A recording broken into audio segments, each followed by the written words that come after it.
Wow. Hello, everyone. My name is Marcus Strickland, and I am a Youth Advisory Council member for Bibb County, and I am so excited to introduce you all to Taylor Shropshire. She is a teen empowerment advocate, and she joined Partnership Against Domestic Violence in December of 2019. Prior to her employment with the agency, Taylor served as a teen dating violence prevention intern from August of 2018 to March of 2019. She graduated from the Georgia State University in December 2018 with a bachelor's degree in women's gender and sexuality studies. Taylor primarily focused her education around youth sexuality, LGBT studies, and feminist applications of community advocacy. As a teen empowerment advocate, Taylor facilitates workshops and educational opportunities throughout the metro Atlanta area on topics surrounding dating violence and healthy relationships. Taylor also works alongside PADV's Teen Advisory Board, which consists of high school and college students that have joined the organization in ending the crime of intimate partner violence. Everyone, please welcome Taylor Shropshire. Thank you so much for that awesome introduction, Marcus. I'm very excited to be here today. As I said, I am from Partnership Against Domestic Violence, and today I'm here to talk to you guys about teen dating violence. So, teen dating violence is a pattern of controlling and abusive behaviors that someone uses against their girlfriend, boyfriend, or partner.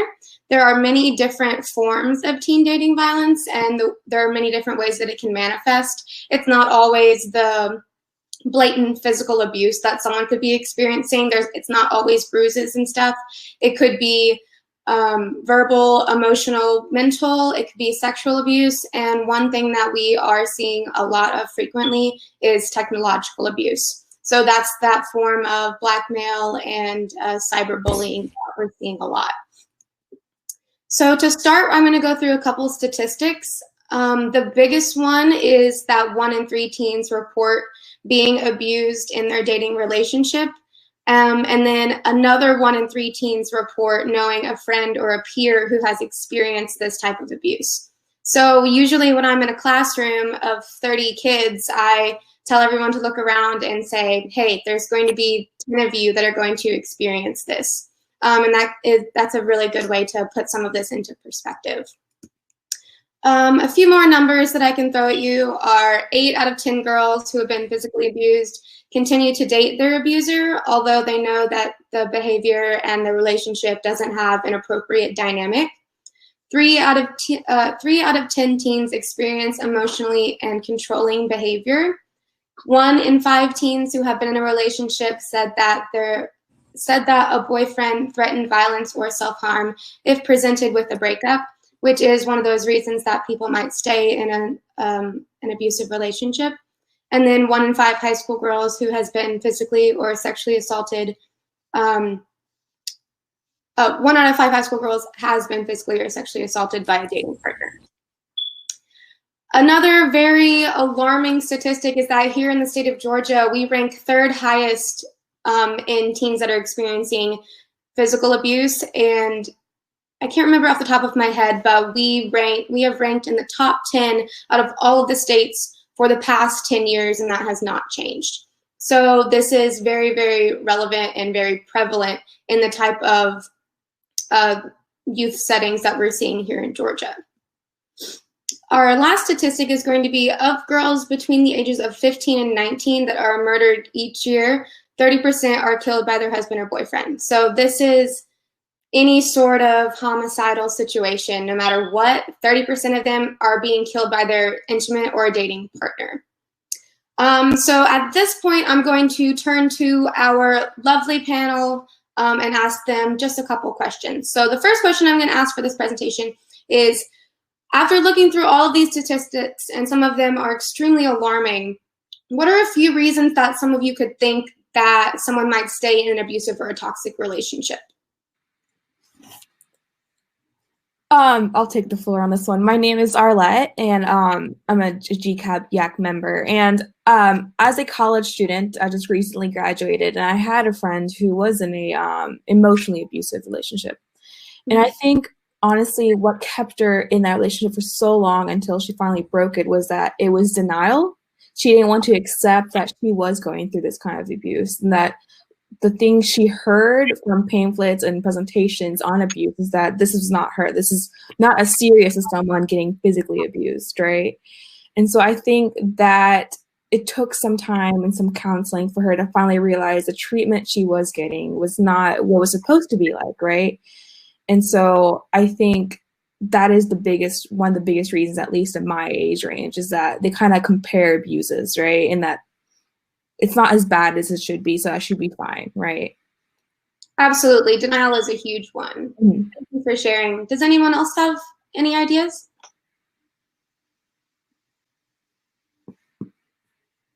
All right. Well, I would say that a lot of it plays a lot of part.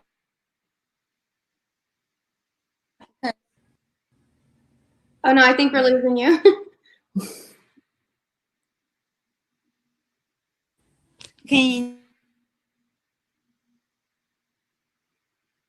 Are you there?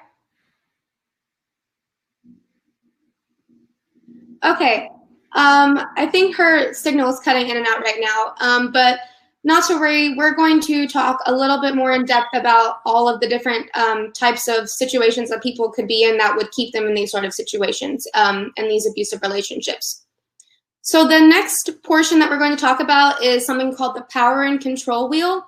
And this is a tool that we use to try to understand the different types of tactics that an abuser could be using on their dating partner. So there are many different kinds that we're going to go into. And these are a little bit more coercive and things that you don't really necessarily think are abuse in the very beginning. So a big one that you can obviously see is emotional abuse. So this is any time that your dating partner is belittling you, insulting you, bringing you down, just making you feel lesser than you actually are. They might be trying to manipulate where you're going and how often you have to contact them. So they're really just trying to get into your head and mess up how your day is going and how your emotions are supposed to be going at this moment. Our next one is going to be peer pressure. So we all know what peer pressure is. It's any time that someone tries to pressure you in a social setting to do something that you don't want to do. This could be threatening to expose someone's weakness or share secrets or rumors. Maybe they know about things about your family that you don't necessarily want all your friends at school to know. Maybe they have a secret about you that would really embarrass you and that you had trusted them with. Maybe they have a picture of you that you don't want anyone else to see. And this manipulation can cause you to do things that you don't want to do, whether that be go to a party that you don't want to go to. Maybe it's drinking or doing drugs that you don't want to and have no desire to do. Maybe it's pressuring you to engage in any sort of sexual activity that you're not comfortable with either. So it's anytime they're trying to force you to do something that you don't want to do and making you feel bad if you don't do what they want. Our next power and control tactic is isolation and exclusion. And this one is huge. We see this in almost every single type of abusive relationship that I talk to teens about, and it even happens in adult relationships too. It's very, very prominent. So an abuser likes to isolate or exclude you from things because that is their ultimate form of control. It might start very subtly. You might start dating someone and they start by saying, oh, I don't like this friend that you have. You need to stop hanging out with them. And then it escalates into saying, oh, well, you can't hang out with anyone of the opposite sex because they would get jealous about it. And then that just keeps snowballing until eventually they might tell you, oh, well, I don't like your mom. She just doesn't understand us and she's just trying to break us up. So then you slowly start to cut away all of your family support systems.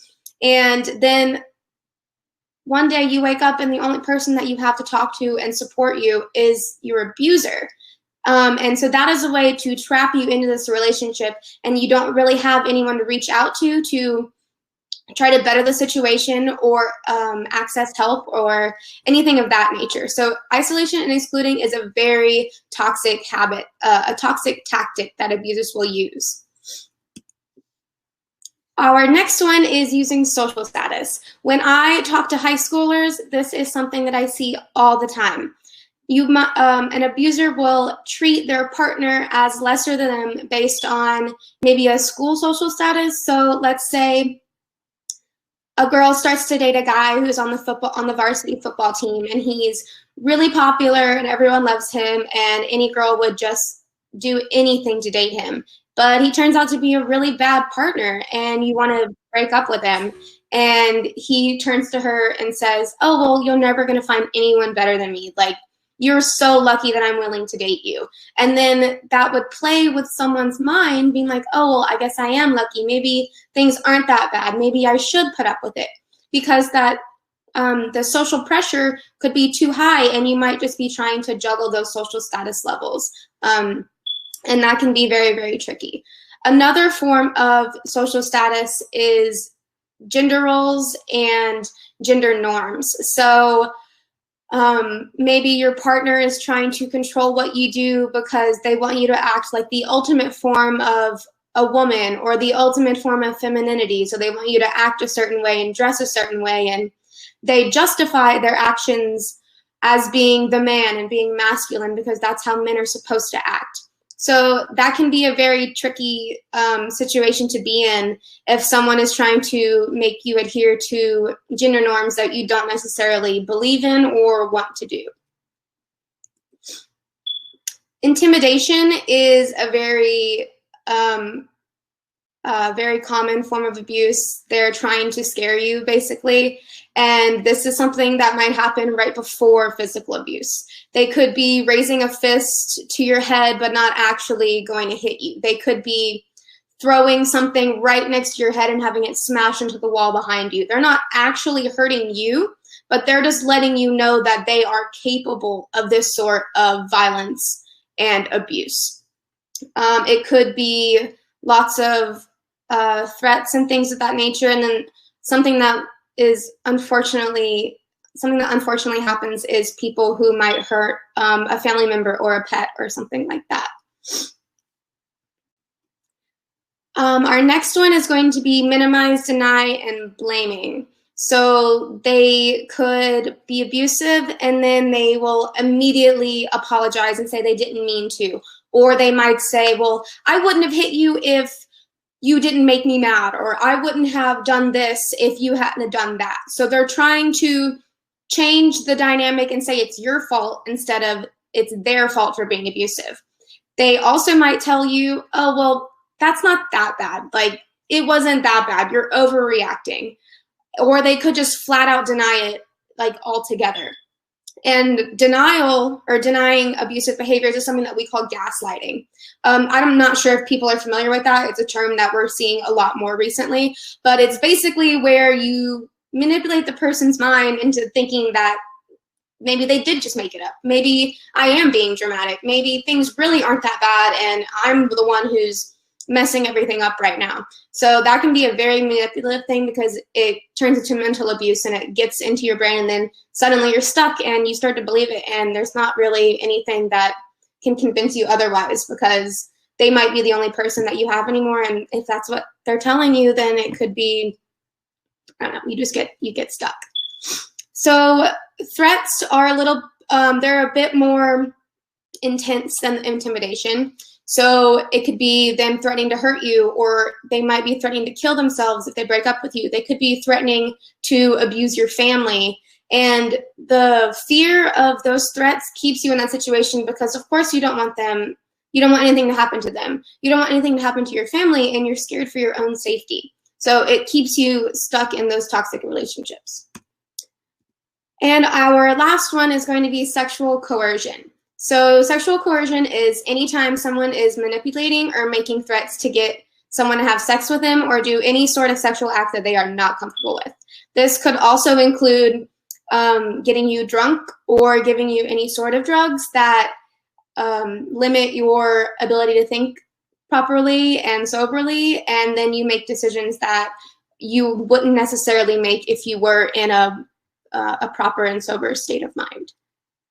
So I'm going to turn to the youth panel once again right now, and I'm really curious to see if any of you guys have seen any forms of these power and control tactics in your own school or in your own social circles or among any of your friends.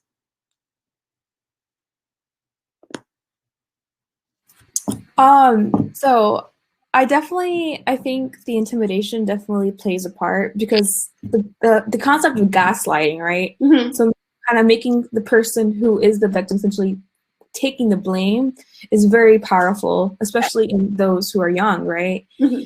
And so eventually they do take the blame, and that's when the abuse happens or becomes condoned in a way, right? And excused. And so I definitely have seen that kind of tactic used in, but I also think there's other kind of influences, as mentioned in the chat, right? Whether it be cultural, whether it be as well social, right? And I think these kind of tactics should be addressed in a way that is sensitive, right, to the environment that it's happening. Mm-hmm. Absolutely.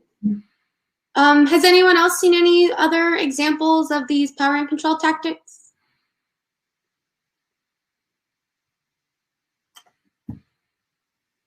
Okay, cool. Well, we're going to go ahead and move along. Oh, and you did mention the chat. I can't see the chat right now, but we're going to end a couple minutes early so I can have a few minutes to answer those questions. So hang tight, and I will definitely get to those questions as well. So we're going to move on to warning signs of an abusive partner.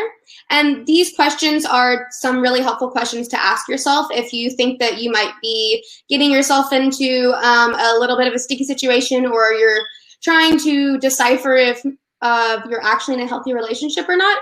So does your partner get angry very quickly? That's something that can be really apparent. Maybe they fly off like really quick, or just drop of a hat, you know, on like the smallest things. Do they get extremely jealous, or are they very insecure? This is one of those questions to ask you if you have a partner who isn't comfortable with you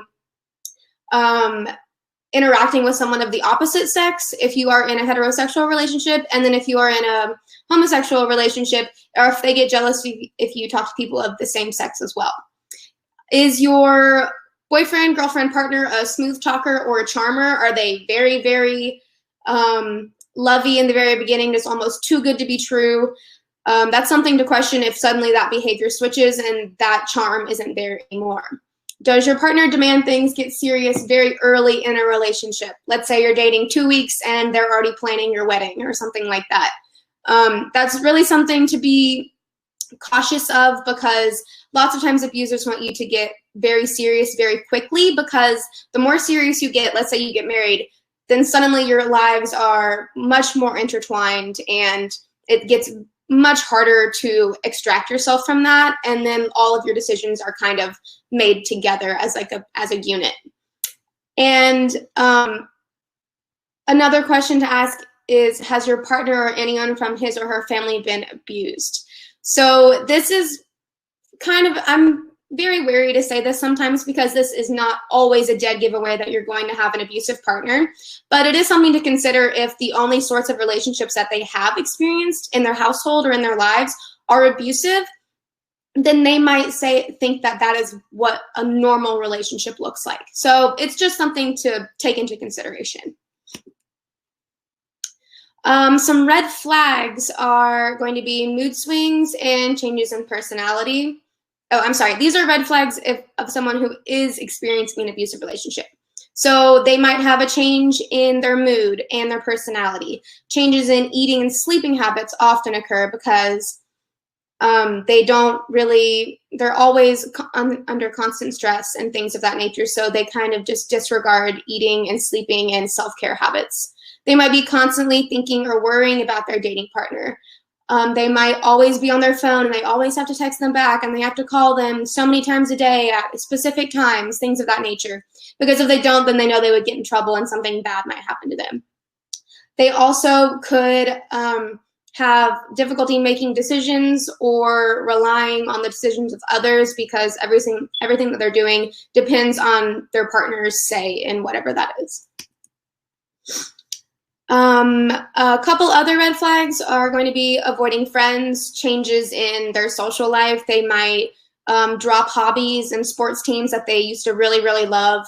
There might be unexplained injuries because they might be physically abused and they can't really hide things like that. There also might be changes in appearance. Maybe they are being physically abused and their arms are completely covered in bruises, so they might wear long sleeve shirts and long pants in the summertime. Something like that. And to any parents or teachers or guardians or just adult advocates, some of these red flags kind of seem like, oh, they're just being angsty teenagers. like with the mood changes and stuff like that, difficulty making decisions, and they might get angry quickly. It's always good to just check in on your teens and your youth just to make sure they aren't experiencing something toxic, because sometimes there is an overlap in these sorts of behaviors. So we mentioned it earlier about why some of these teens might stay in these toxic relationships, and these are called what we refer to as barriers to breaking up or barriers to leaving the relationship. So a few of those might be that the partner is very popular, so that's using that social status. They might actually be in love and they might really care about that person, so they're just trying to hold on to that. They might be thinking back to when things were really good and things were really positive and, oh, we used to be so happy. So they might be thinking that things could get back to that eventually. This could be their first relationship, so they don't really know the nuances of romance and dating and like what things are supposed to look like, which is why we're here today talking about healthy relationships. There could be some fear there. They might fear for their own safety. They could be thinking about those threats that they said about their family. They could be blaming themselves for abuse. They might have really listened to that gaslighting and that minimizing and denying and blaming. So they think that they're actually the one that is the problem instead of the abuser being the problem. Lots of times we see cultural and religious beliefs come into play. So let's say you're in a very committed relationship and the guy is great and you're going to have a great family and things like that, and your family is like super supportive of it, but they don't know the abuse that's actually underlying that relationship. Isolation, that's that big one that I talked about. Isolation is when an abuser takes away all of your support systems and you don't really have anyone else to talk to. So maybe you don't have someone to talk to get out. Maybe you don't have any help. Maybe you don't know how to access those community resources and you're just left stuck and you're alone and you don't really know what to do. You might face additional barriers if you are in an LGBTQ relationship. So maybe you're scared of being outed. Maybe you're scared of coming to your parents about the abuse because they don't even know that you were in a gay relationship in the first place. So those are definitely some other barriers that you could have. And then also, to turn it to the legal side for just a second, it is extremely hard to access legal assistance as a minor because you have to have a parent or a guardian do it for you. So if you are unsure of telling your parents, there really isn't a way to access, let's say, a restraining order or a temporary protective order. So if you ever witness something like this, let's say your friend is in a bad situation and you want to help them, you would be considered a bystander. So a bystander is any sort of person who witnesses any act. It could be, let's say you witness someone stealing a car as you're walking down the street. You are a bystander to that car robbery. And there are many different reasons why a bystander could and couldn't, would and wouldn't interfere in an abusive relationship. Let's say you might fear for your own life. Maybe they're getting physically abusive and you don't want to get hit either. And then there are times when you would interfere in a situation. Let's say it's your friend and you really care about them. Let's say you've been through an abusive relationship yourself and you don't want anyone else to experience that. The most important thing about bystander intervention is that you interfere safely and you think about your own safety as well. So it's not always the best thing to just run in between two people who are having an argument. You really have to think about the situation and try to go about it the best way possible. I'm going to turn to the panel again right now. What do you guys think are some other characteristics of an effective bystander, and how could we help a friend who is in a bad situation? I definitely think the bystander effect is real, right? So kind of being afraid to be the person to say something. So essentially, if we see something going on wrong, we kind of maybe assume that someone else will probably do it for us. We're scared to either ruin our friendship with this person or even kind of put them in a situation that might endanger them by telling someone who can help. And so I think definitely if you decide that you want to help someone, right, and you feel that responsibility to, I think communicating with the victim is essential in anything, right? Kind of.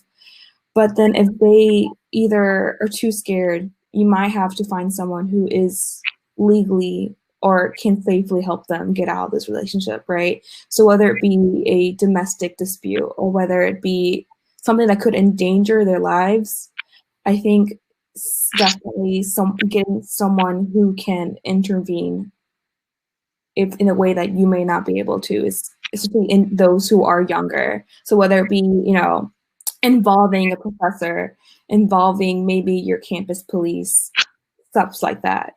Mm-hmm.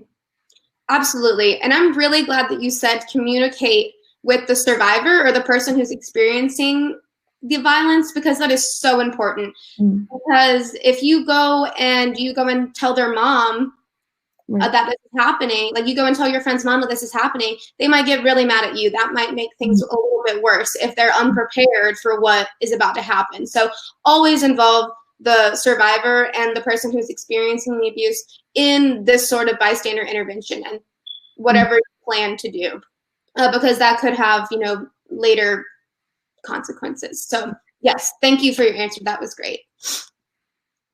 So here are a few other ways that we can help a friend and be an effective bystander or just support any sort of person that we have recognized is not in a good place. So encourage them to have those support systems. Encourage them to talk to their parent or that teacher or their coach or their guidance counselor. Encourage them to talk to an adult and someone who is capable of helping them navigate any sort of situation or any sort of resources and maybe legal action that they have to take.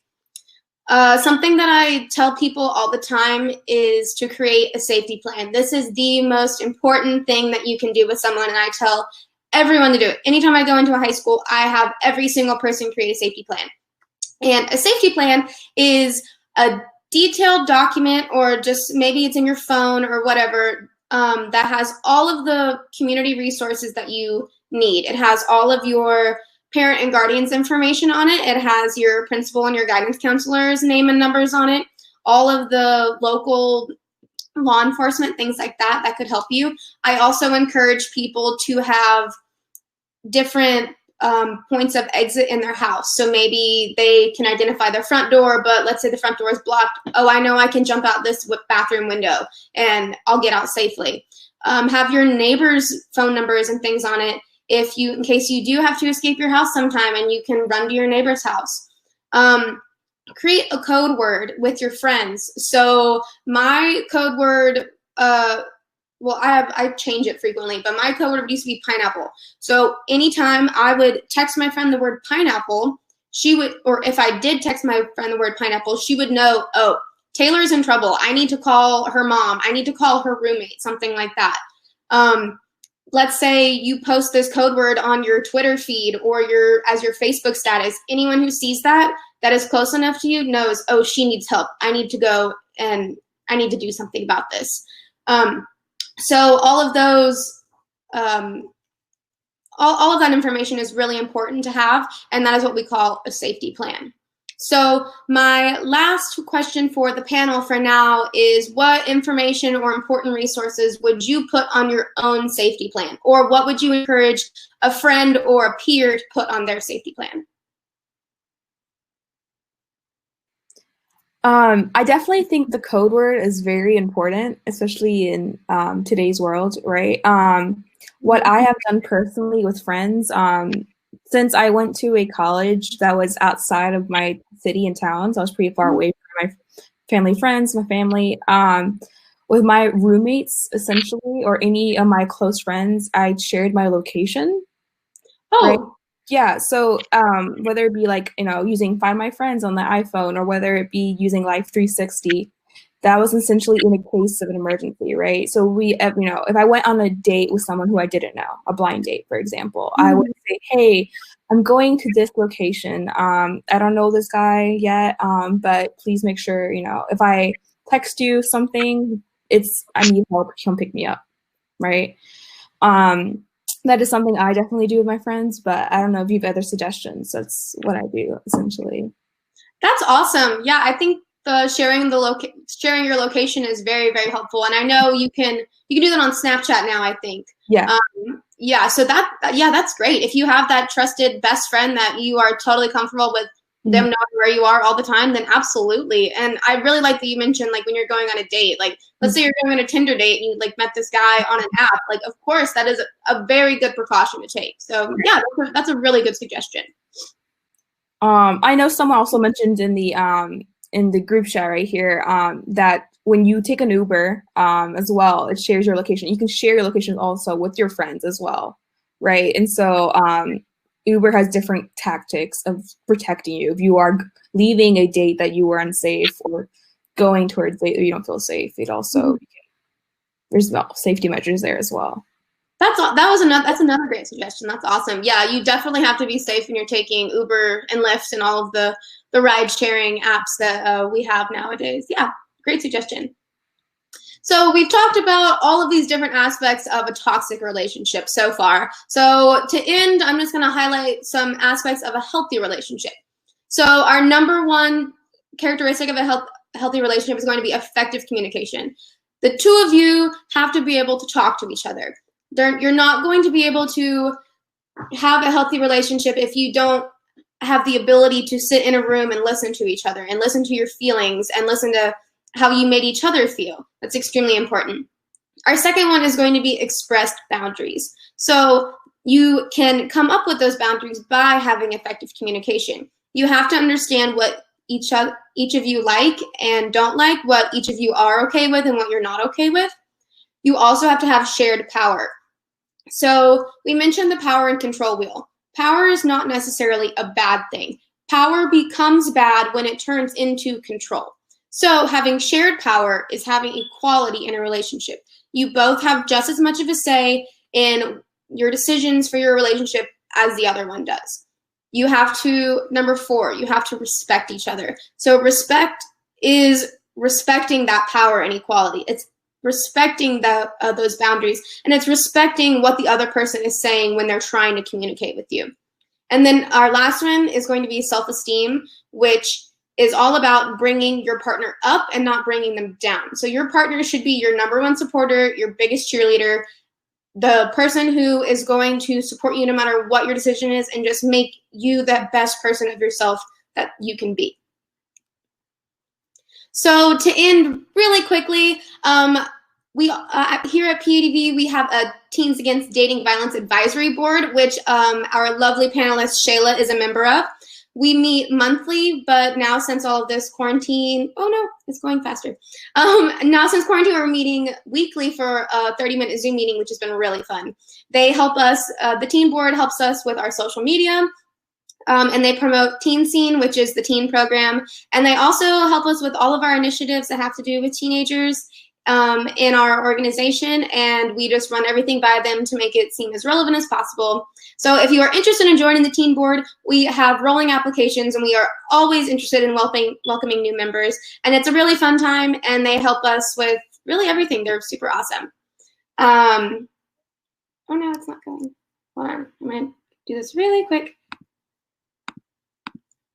So our teen summit happens every year. I apologize, this is the wrong date. It's actually going to be in September this year. And we're hoping for a physical location, but if something happens, then we might have one of these virtual teen summits. And then this last page is just going to be some helpful resources that you guys could use throughout the community. And then also you can use me and my organization, Partnership Against Domestic Violence, as your community resource as well. I really appreciate having everyone here today, and I'm going to go over to some of the questions in the chat now, if we have any. All right, let me scroll up a little bit. Arletta, have you seen any? I have general questions. Let me see. Scroll back a little bit. Alrighty. Will we be able to access these slides after the training? So you can go to padv.org and find all of our teen information as well. I will also put my email in the chat as well, so you can email me for any other resources that you would like to access.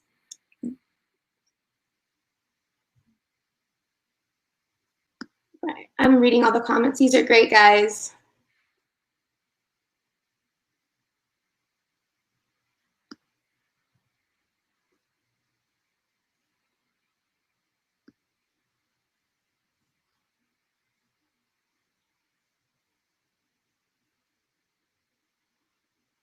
Yes, code words are so important, and everyone is all for sharing your location. Yes, that's awesome.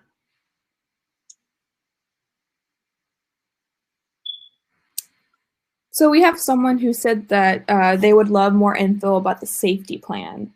So specific info that could be included, code words, other stuff like that.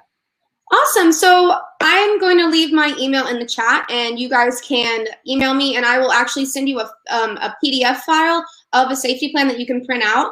There's also there's a new one that's being developed by a different organization right now that has a lot more information on it, but I am more than happy to share that information with anyone. I also believe you can find the copy of the safety plan on breakthecycle.org. But I am more than happy to send that file out to anyone as well over email.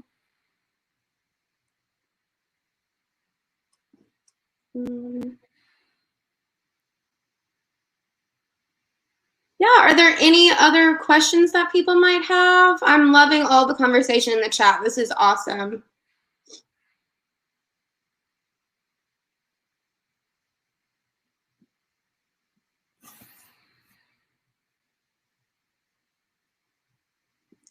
Alrighty, if there's no more questions, I just want to thank you guys again for having me today.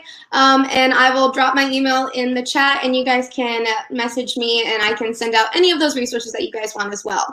And I'm going to see what we can do about getting these slides shared, okay? Thanks, guys. Thank you. Thank you, Taylor. You did such an amazing job. And thank you, everybody, for your comments and chatting in the chat box. So we're really, really excited. And Arlette, thank you so much for being on the panel with Taylor. Thank you, Arlette. That was awesome. Yay. You provided some really great advice, especially with the Uber sharing. I know you did something in regards to human trafficking in January on our TMI Georgia Instagram page and really promoting that on the story. So this is such a collaborative effort between PADV and GCAP and just making sure that our young people are safe, they are dating safely, regardless of your age. And so being able to develop those safety plans and those code words and sharing locations is extremely important. So everyone, we are about to hit 12 o'clock. So we are going to go into our networking session. I'm so excited to begin networking with you all. So what's going to happen is at 12 o'clock, remember on the left side of your screen, you will see the networking hand-holding icon. That is going to say going on now. And so what happens is, remember, you are going to be matched at random with a person here at the summit. So you will have a minimum of 30 seconds to go ahead and chat, but up to 3 minutes to chat with that individual that you are being networked with. So after that, you have the option to directly connect with the person that you are talking to. But remember, that person also has to connect with you. So join me in about 5 minutes in networking, and I hope to see you all soon.